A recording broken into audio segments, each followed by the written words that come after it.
শুরু করছি আজকের গল্প হরিনারায়ণ চট্টোপাধ্যায়ের লেখা কুপার সাহেবের বাংলো। কাজ শেষ হতেই স্টেশনের দিকে রওনা হলাম। নামেই স্টেশন, টিনের ছোট একটা চালা, সেখানে টিকিট বিক্রির বন্দোবস্ত। 10:30 হাত প্ল্যাটফর্ম, দুটি টিমটিমে তেলের বাতি। স্টেশনে যখন গিয়ে পৌঁছলাম তখন 7:30। কেউ কোথাও নেই, টিকিট ঘর বন্ধ। প্ল্যাটফর্মের ওপর কে একজন ঘুমোচ্ছিল। আমার আওয়াজে উঠে বসল। তাকে জিজ্ঞাসা করলাম, ট্রেন কটায় রে? জামশেদপুরে ফিরব। লোকটা আদিবাসী, দু হাতে চোখ মুছে বিস্মিত দৃষ্টি মেলে কিছুক্ষণ আমাকে দেখল। তারপর বলল, 6:30 শেষ ট্রেন চলে গিয়েছে বাবু, আবার ট্রেন কাল বেলা 10টায়। সর্বনাশ, তাহলে রাত কাটাবো কোথায়? শীতকাল, একবার হাওয়া দিচ্ছে, মনে হচ্ছে যেন গায়ে 1000 ছুঁচ ফুটছে। স্টেশনে কোথায় শোবো? তার উপায় নেই। তাড়াতাড়ি বেরিয়ে এলাম। সাইকেল রিকশার চিহ্নও নেই। লোকটা বোধহয় আমাকে নামিয়ে দিয়েই চলে গেছে। আবার প্ল্যাটফর্ম ফিরে এলাম। আদিবাসীর সামনে। হ্যাঁ রে, এখানে কোথাও হোটেল আছে? হোটেল? লোকটা এমনভাবে চেয়ে রইল, হোটেল শব্দটা যেন সে জীবনে এই প্রথম শুনেছে। বুঝিয়ে দেবার ভঙ্গিতে বললাম, সরাইখানা, যেখানে রাতটা কাটাতে পারি। না বাবু। কথা শেষ করেই লোকটা গায়ে কাপড় টেনে শুয়ে পড়ল। সঙ্গে সঙ্গে নাসিকাধ্বনি। এরপর ধাক্কা দিলেও উঠবে এমন মনে হলো না।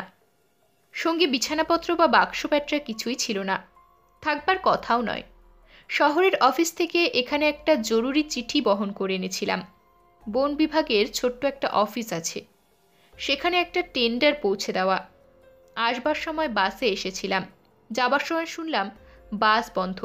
পথের মাঝখানে একটা বাস বুঝি মানুষ চাপা দিয়েছে।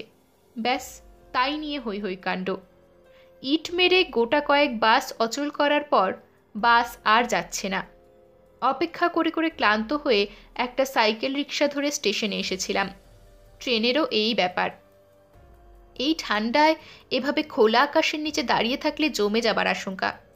যেভাবেই হোক আশ্রয় একটা খুঁজতেই হবে। আলোয়ানটা কোটের ওপর ভালো করে জড়িয়ে হাঁটতে আরম্ভ করলাম। দুপাশে ঘন জঙ্গল। বন্যজন্তু আছে কিনা ঈশ্বর জানেন। উপস্থিত জোনাকির ঝাঁক দেখা যাচ্ছে। সমস্ত শরীর ঠকঠক করে কাঁপছে। বারবার হাঁটুতে হাঁটুতে ঠোকাঠুকি হয়ে যাচ্ছে। বুকের মধ্যে এমন শব্দ হচ্ছে যে কোনো মুহূর্তে হৃৎস্পন্দন থেমে যেতে পারে। অনেকটা চলার পর জঙ্গলের এলাকা পার হলাম। লোকালয়ের চিহ্ন নেই। কুলিদের দু একটা ঝুপড়ি, সেখানে আশ্রয় চাওয়া অর্থহীন। অন্ধকার রাত, আকাশে চাঁদ নেই, একটা নক্ষত্রও নয়। ভাবলাম বন বিভাগের অফিসেই চলে যাই। প্রহরীকে ডেকে তুলে তার ডেরায় রাত কাটাবার ব্যবস্থা করি। আন্দাজে রাস্তা ধরে অনেকটা চললাম। তেপান্তরের মাঠ, মাঝে মাঝে আগাছার ঝোপ। আসবার সময় এ মাঠ দেখেছিলাম বলে মনে পড়ল না। তার মানে রাস্তা ভুল করেছি। শুধু কি কনকনে শীত? সকালে পেটে শুধু চা রুটি পড়েছিল, ব্যাস। তারপর থেকে পেট খালি। ভেবেছিলাম বাস যখন মাঝে মাঝে থামে তখন রাস্তার পাশের দোকান থেকে কিছু কিনে নেব। হাতঘড়ি দেখে বুঝলাম প্রায় 2.5 ঘন্টা ধরে ঘুরপাক খাচ্ছি। গাছ দেখে মনে হচ্ছে একই জায়গায় ঘুরছি। এভাবে সারা রাত ঘুরলে তো মারা পড়ব। এবার রাস্তা ছেড়ে মরিয়া হয়ে মাঠের মধ্যে দিয়ে কোনাকুনি হাঁটতে শুরু করলাম। উঁচু নিচু জমি, বারবার ঠক্কর লাগলো। কাটা গাছে পায়ের ছাল রক্তাক্ত হলো। হঠাৎ সামনের দিকে চেয়ে চমকে উঠলাম। অন্ধকারেও দেখা যাচ্ছে সাদা একতলা বাড়ি, টালির ছাদ। ক্লান্ত দুটি পা টেনে নিয়ে কোনো রকমে বাড়ির দরজায় গিয়ে উপস্থিত হলাম। মনে মনে ঠিক করলাম, যারই বাড়ি হোক হাতে পায়ে ধরে আশ্রয় ভিক্ষা করব। বিছানার দরকার নেই, মেঝের উপর শুয়ে থাকব, তবু তো মাথার উপর একটা আচ্ছাদন থাকবে। দরজা ঠেলবার আগেই দরজা খুলে গেল। পাদ্রির পোশাক পরা দীর্ঘ চেহারার একটা লোক হাতে হেরিকেন নিয়ে এসে দাঁড়ালো। কে? আমি আশ্রয় প্রার্থী, শীতে ঘুরে ঘুরে ক্লান্ত হয়ে পড়েছি। দয়া করে যদি একটু আশ্রয় দেন আজ রাতটুকুর জন্য। আসুন আসুন। পাদ্রি একপাশে সরে দাঁড়ালো। আমি তার গা ঘেঁষে ছুটে ভেতরে গিয়ে দাঁড়ালাম। সামনেই আগুন জ্বলছে, ফায়ার প্লেসে অনেক কাঠ জড়ো করা। আমি আগুনের সামনে বসে হাত পা সেঁকতে লাগলাম। আহ, কি আরাম! ঈশ্বর করুণাময়, প্রাণটা বাঁচল। পাদ্রি দরজা বন্ধ করে পেছনে এসে দাঁড়ালো। এখানে কোথায় এসেছিলেন? বন বিভাগের অফিসে। বন বিভাগের অফিস? সে তো এখান থেকে মাইল 10 কম নয়। আমার দুর্ভোগের কাহিনী বললাম। পাদ্রি সমবেদনার সূচক শব্দ করে বলল, পুওর বয়, অনেক কষ্ট পেয়েছেন। বুঝতে পারছি আপনি খুব ক্ষুধার্ত, কিন্তু আমার ভাড়ার একেবারে খালি। আমি 8টায় খেয়ে নিয়েছি। বোধহয় একটা ডিম পড়ে আছে, সেটাই আপনাকে দিতে পারি। ছোট একটা ডিম অমলেট করে পাদ্রি নিজে আমার মুখের সামনে ধরল। খুব ক্ষুধার্ত কুকুরের সামনে রুটির টুকরো ফেলে দিলে যেমন হয়, তেমনইভাবে আমি অমলেটের ওপর ঝাঁপিয়ে পড়লাম। কয়েকটা মুহূর্ত, তারপরই প্লেট পরিষ্কার, ধবধবে কোমল বিছানা, গরম কম্বল। পাদ্রি দরজা পর্যন্ত এগিয়ে দিয়ে গেল। আর দেরি করবেন না, আপনি ভীষণ পরিশ্রান্ত। শুয়ে পড়ুন, আশা করি কাল বাস চালু হয়ে যাবে। খুব সাবধানে দরজা ভেজিয়ে পাদ্রি বেরিয়ে গেল। কম্বলটা গায়ে জড়িয়ে বিছানায় শরীর ঠেকাবার সঙ্গে সঙ্গে গভীর নিদ্রায় মগ্ন হয়ে গেলাম। রাত কত জানবার উপায় নেই। হাতঘড়িটা খুলে জানলার তাকে রেখে দিয়েছিলাম। হঠাৎ চোখে উজ্জ্বল আলো লাগাতে চমকে চোখ খুললাম। ভোর হয়ে গেল বোধহয়। কাচের জানালা দিয়ে সূর্যের আলো এসে পড়েছে। ঘুমের ঘোর কাটতে একটু সময় নিল। চোখ চেয়ে যা দেখলাম তাতে আমার সারা শরীর রোমাঞ্চিত হয়ে উঠল, খাড়া হয়ে উঠল চুল। উজ্জ্বল হেরিকেন হাতে একটা মুখ আমার উপর ঝুঁকে পড়েছে।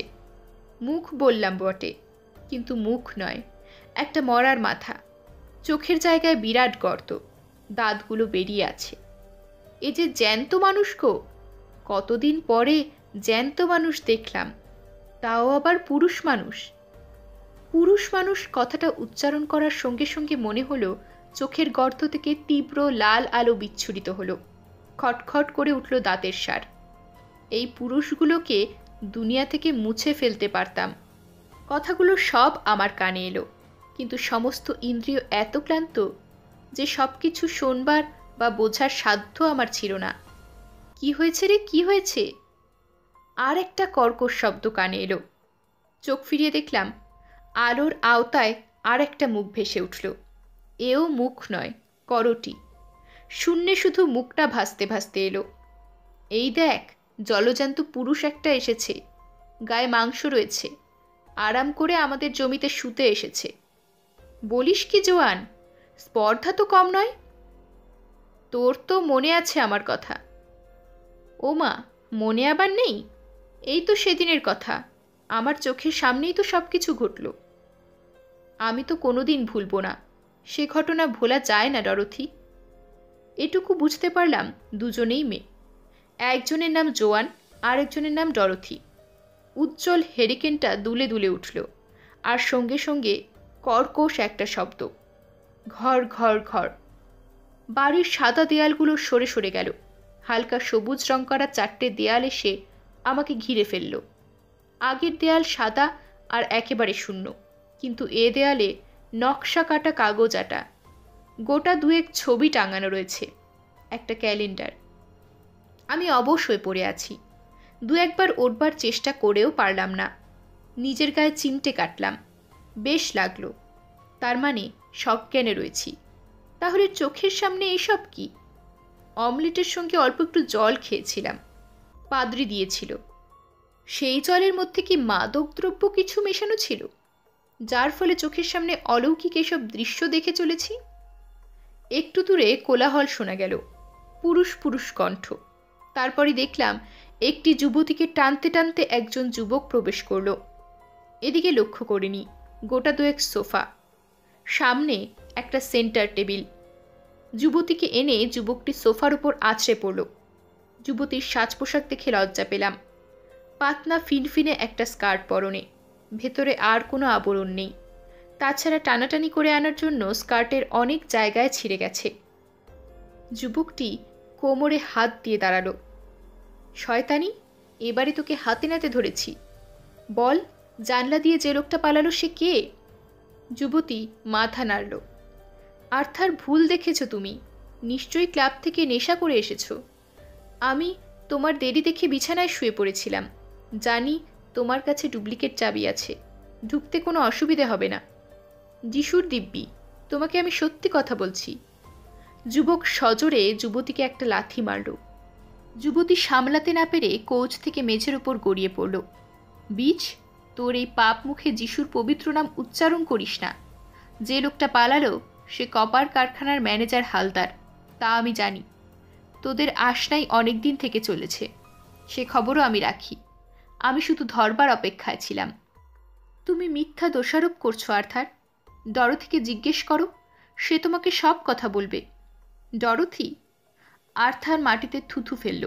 সে তো আর একটা শুকরি। তার কাজ কলোনির মেয়েদের পুরুষ জোগানো স্বামীর অনুপস্থিতিতে। তা আমার জানতে বাকি নেই। তাকেও আমি ছাড়ব না। সে অনেক ঘরের শান্তি নষ্ট করেছে, তাকে দুনিয়া থেকে হটাতে হবে। তুমি সব বাজে কথা বলছো। নিজের দোষ ঢাকবার জন্য এসব কথার অবতারণা করছো তুমি। চোপড়াও।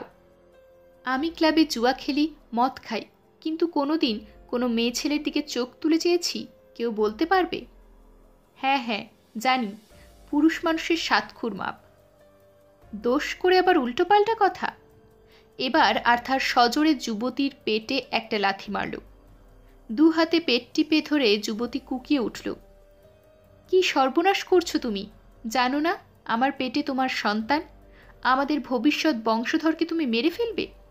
আর্থার যুবতীর চুলের মুঠি ধরে টেনে তুলতে যাচ্ছিল। কথাটা শুনে থমকে দাঁড়িয়ে পড়ল। আমার সন্তান? নিশ্চয়ই, তোমার ছাড়া আর কার? জোয়ান আর আর্থার পিটারের সন্তান। ছেলে হলে এর নাম রাখবো ড্যানিয়েল, আর মেয়ে হলে ক্যারোলিন। জোয়ান আর বলতে পারল না। আর্থারের উৎকট হাসির শব্দে মাঝপথে থেমে গেল। দেয়ালে একটা কোট টাঙানো ছিল। হাসতে হাসতে আর্থার পকেট থেকে একটা খাম বের করল। তারপর সেই খাম খুলে একটা কাগজ বের করে চেঁচিয়ে উঠল, দেখো, ডাক্তার সেনের রিপোর্ট। আমি কোনোদিন সন্তানের জন্ম দিতে পারবো না। গত যুদ্ধ আমার এই সর্বনাশ করেছে। অপারেশন করে গুলি বের করার সময় আমার পৌরসত্ব হরণ করেছে। কাজেই যেটা তোর পেটে এসেছে সেটা নেটিভ হালদারের দান। নিজের কথায় নিজে ধরা পড়েছিস। শয়তানি, আজ তোর শেষ দিন। আর্থার কোমর থেকে রিভলভার বের করল। রিভলভার দেখে জোয়ান মরিয়া হয়ে আর্থারের উপর ঝাঁপিয়ে পড়ল। দুজনের ধস্তাধস্তি শুরু হলো। আমি বুঝতে পারলাম ঘামে আমার সমস্ত দেহ ভিজে গেছে। চেঁচাতে গিয়ে দেখলাম গলা থেকে কোনো স্বর বের হচ্ছে না। চোখের সামনে একটা নারকীয় কাণ্ড ঘটে যাবে, অথচ নিজে আমি অসহায়ের মতন তাই দেখব। ভাবতেও খারাপ লাগলো, কিন্তু নিরুপায়। উঠে বসবার শক্তিও সংগ্রহ করতে পারলাম না। কি হচ্ছে কি আর্থার? বাড়িটা নরককুণ্ড করে তুলেছ যে। জানলার কাছে আর একটি তরুণী এসে দাঁড়ালো। জোয়ান মেয়েটিকে দেখে চিৎকার করে উঠল, ডরথি, আমাকে বাঁচাও, পশুটা আমাকে শেষ করে দিতে চাইছে। মুহূর্তের জন্য জোয়ান একটু অন্যমনস্ক হয়ে গিয়েছিল। আর্থার এ সুযোগ হারালো না। রিভলভারের নল একেবারে জোয়ানের মাথায় ঠেকিয়ে ট্রিগার টিপল। গুরুম। নীল আলোর শিখা সঙ্গে সঙ্গে ঘিলুর কিছুটা ছিটকে দেয়ালে আটকে রইল। জোয়ানের শরীরটা দু এক মুহূর্ত স্থির হয়ে রইল, তারপর টলে পড়ল মেঝের ওপর। সারা মুখ রক্তে ভেসে গেল। খুন! আর্থার খুন করেছে! ডরথি চিৎকার করে উঠল, তোকেও শেষ করব, সাক্ষী রাখতে নেই। আর্থার রিভলভার হাতে জানলা দিয়ে লাফিয়ে বাইরে পড়ল। একটু পরেই গুরুম করে আর একটা শব্দ, নারীকণ্ঠের চিৎকার, তারপরই অখণ্ড নিস্তব্ধতা। বোঝা গেল আর্থারের দ্বিতীয় গুলিতে ডরথি খতম। আবার উঠবার চেষ্টা করলাম, পারলাম না। ঘর ঘর ঘর করে শব্দ।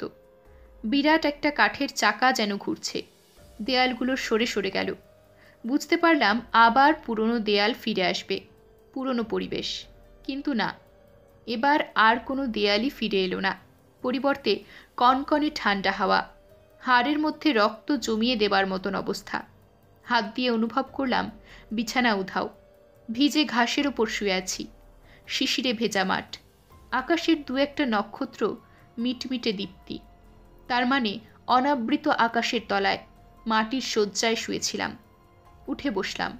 সারা রাত ঠান্ডায় শুয়ে হাত পা নড়াবার সাধ্য নেই। হিমে আড়ষ্ট। অনেক কষ্টে উঠে বসলাম। রাত প্রায় শেষ। পূর্ব দিকে আলোর আঁচড়। এবার ভোর হবে। একটু একটু করে আলো ফুটল। পরিবেশের দিকে নজর দিয়েই এবার চমকে উঠলাম। কবরখানার মধ্যে শুয়ে আছি। একেবারে দুপাশে দুটো কবর। ঝুঁকে পড়ে প্রস্তর ফলকের লেখা পড়লাম। জোয়ান পিটার, জন্ম 1926, মৃত্যু 1950। এপাশের প্রস্তর ফলকে দেখলাম ডরোথি জোন্স, জন্ম 1920, মৃত্যু 1950। জানি না এগিয়ে গেলে আর্থারের কবরও দেখতে পাবো কিনা। আগ্রহ আর সাহস কোনোটাই হলো না। বুঝতে পারলাম মেরুদণ্ড পেয়ে ঠান্ডা একটা শিহরণ। বুকের স্পন্দন অত্যাধিক দ্রুত।